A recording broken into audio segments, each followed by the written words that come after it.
Бид нэгдүгээр хэсэгт зовлон ба муу ёрийн талаарх логик проблемыг ярилцсан. Энэ аргумент нь зовлон ба муу ёр оршин буй болохоор логикоор бурхан байх боломжгүй гэдгийг харуулахыг хичээдэг. Энэ аргумент няцагдсан гэдгийг атеист философичид хүртэл хүлээн зөвшөөрснийг тайлбарласан.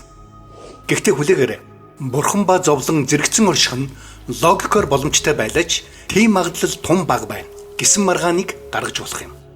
Дэлхийд дэндүү их утга учиргүй зовлон байгаа болохоор бурхан үүнийг зөвшөөрөх сайн шалтгаан байна гэдэг үнэмшимгүй байж боломгүй юм. Энэ бол зовлон ба муу ёрийн талаарх магадлалын проблемын хувилбар юм. Зовлон гэгч эмпирик баримт байгаа нь бурханы оршил боломжгүй биш, харин магадлалаар тун бага юм. Энэ нь сайн аргумент уу? 3 асуудлыг хөндөе. Нэгдүгээрт бид бурхан дэлхийд зовлон зөвшөөрөх сайн шалтгаан байхгүй байх гэж хэлэх хүмүүс нь биш юм. Асуудал нь бид орон зай, цаг хугацаа, оюун ухаан, ойлголт зэргээр хязгаарлагдмал юм. Харин бурхан бол түүхийг эхнээс нь дуустал нарийн харж байдаг. Хүмүүсийн чөлөөт сонголт үйлдэлүүдэд дамжуулан ажилладаг. Бурхан өөрийн зорилгыг биелүүлэхийн тулд явцын дунд зовлон гунгийг зөвшөөрч болох юм. Зовлон нь бидний хязгаарлагдмал ойлголтоор ямар ч удаггүй санагдаж болох юм. Гэтэл тэр нь бурханы өргөн хараа зорилгын дотор зүй ёсоор зөвшөөрөгдсөн байж болно. Заримдаа бидний амс нь туйлж буйна, ойлгомжгүй байдаг. Харин бид арай өргөн ойлголтыг авч бүтээгчийн зохион бүтээсэн томоохон зургийг харах үед ойлгомжтой болдог. Хоёрдугаарт баримт нотлогоог ерөнхий хүрээгээр нь харах юм бол бурханы оршил өндөр магадлалтай юм. Магадлал гэдэг бол үргэлж цаад дэвсгэр мэдээлэлтэйгээ хамааралтай байдаг. Жишээ нь хэрэг бид энэ хүний хэр их жинтэйг л авч үзэх юм бол тэр дэлхийн хэмжээний атлетикч байх магадлалаар тун бага гэж хэлнэ.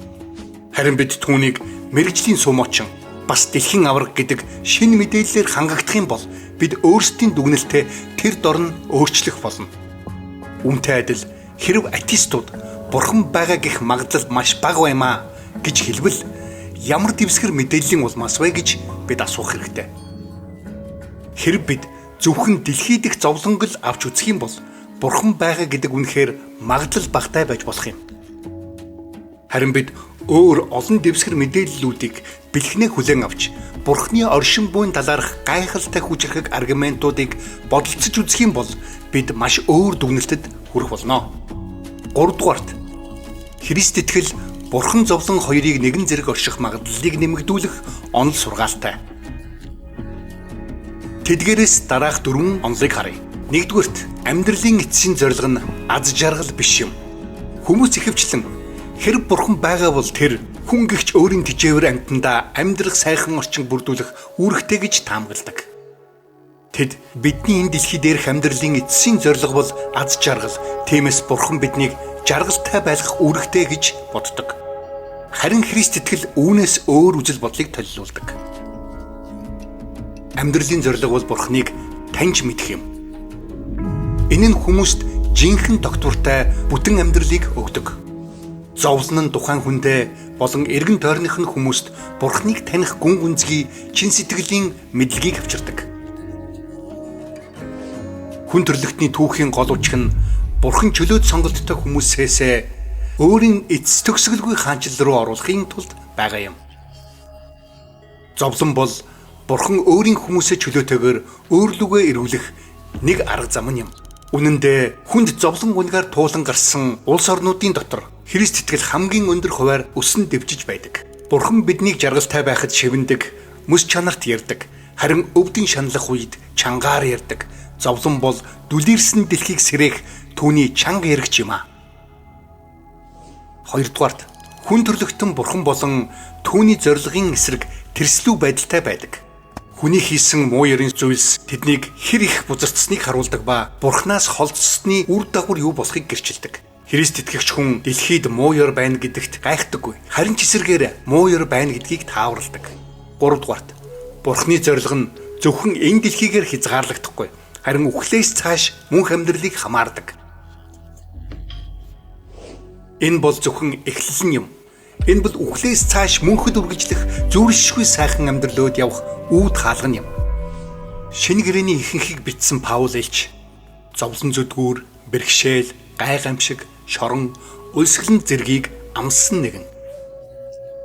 Гэхдээ тэр инхүү хэлсэн байдаг.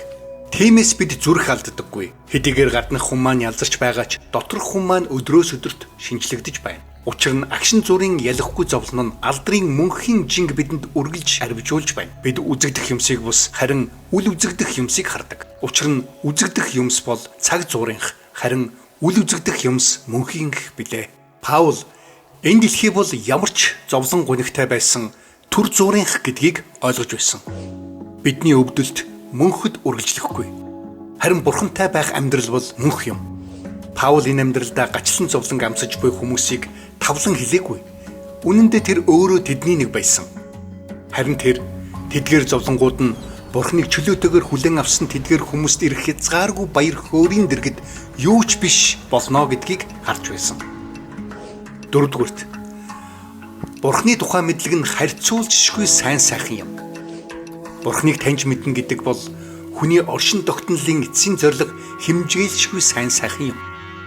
Тиймээс бурхныг таньж мэдсэн хүн ямар ч зовлон зүдгүүрийн дундаас бурхан надад сайн гэж хэлж чаднаа.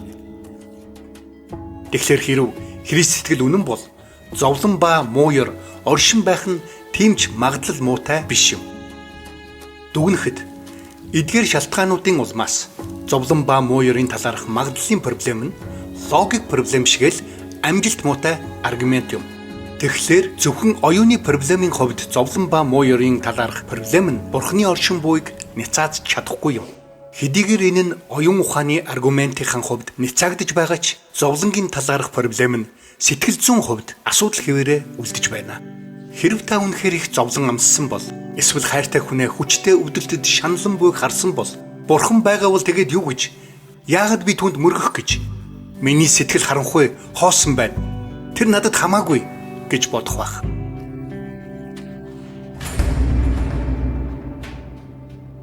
Та ганцаараа бишээ. Бурхан таныг нэрээр чинь мэднэ. Тэр таны хэн болохыг мэднэ. Ямар амьдрал туулж явааг чинь мэднэ. Бурхан зовлон дунд чинь тантай хамт байна гэж амласан.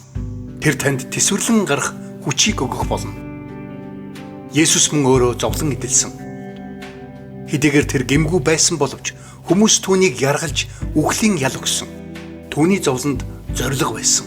Тэр танд бас надад бурхантай холбогдох амийн холбоог өгөхөөр зовсон юм. Бурхан зөвхөн оршин байгаад зогсохгүй. Бас тэр танд хайртай.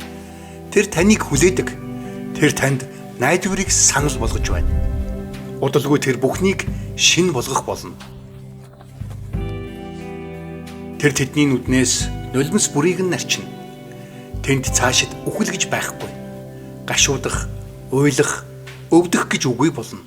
Учир нь анхны юмс өнгөрөн оджээ.